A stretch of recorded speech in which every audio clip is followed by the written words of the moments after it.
Аты жөнүм Гүлүм Эркинбек кызы. Дүйнө жүзүндө жана Борбор Азия өлкөлөрүндөгү аба ырайынын кабарымды 11 каналында айтып берем. Саламатсыздарбы? Уинстон тропикалык бороон Фиджи аралында каттуу жүрүп, жыйынтыгында жабыр тарткандардын саны 42 кишиге чейин жетти. Циклондон очогу болгон шамалдын ылдамдыгы секундасына 230 километрге жетет. Ал эми аралдын жээгинде океандын толкундарынын бийиктиги 12 метрге чейин жетүүдө.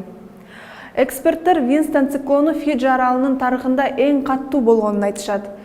Өткөн ишемби күнү өкмөт өлкөдө 1 айга улана турган табигый кырсык режимин киргизип, коменданттык саат жарыялады.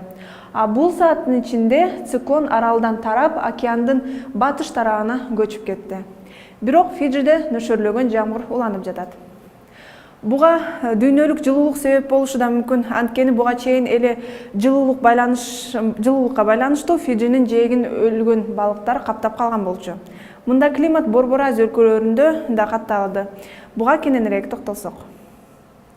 Кытайдын түштүгүндө аба ырайы кескин жылый баштады. Түндүгүндө болсо термометр көрсөткүчү дагы эле минусту көрсөтүп турат. Сибирдеги антициклон Казакстанга таасирин берүүнү улантууда. Ошондуктан жакынкы 3 күндүн ичинде көпчүлүк областтарында жаан-чачынсыз жылуу аба ырайы болот. Өзбекстанда болсо аномалдуу жылуу аба ырайы болуп жатат. Бүгүн аба ырайы кандай ысык болсо, эртең да так ушундай жылуу болушу күтүлүүдө. Кыш Түркменистанга дагы эле жетелик. Бүгүн Ашхабад шаарында +25 градуска чейин көтөрүлсө, эртең 22 градусту түзөт. Тажикстандын өзгөчө кырдаалдар агенттигинин маалыматы боюнча өлкөдө кийинки күндөрү жарым-жартылай бүркөк күн ачык болот. Эч кандай жаан-чачын күтүлбөйт, кээ бир жерлерде туман түшөт.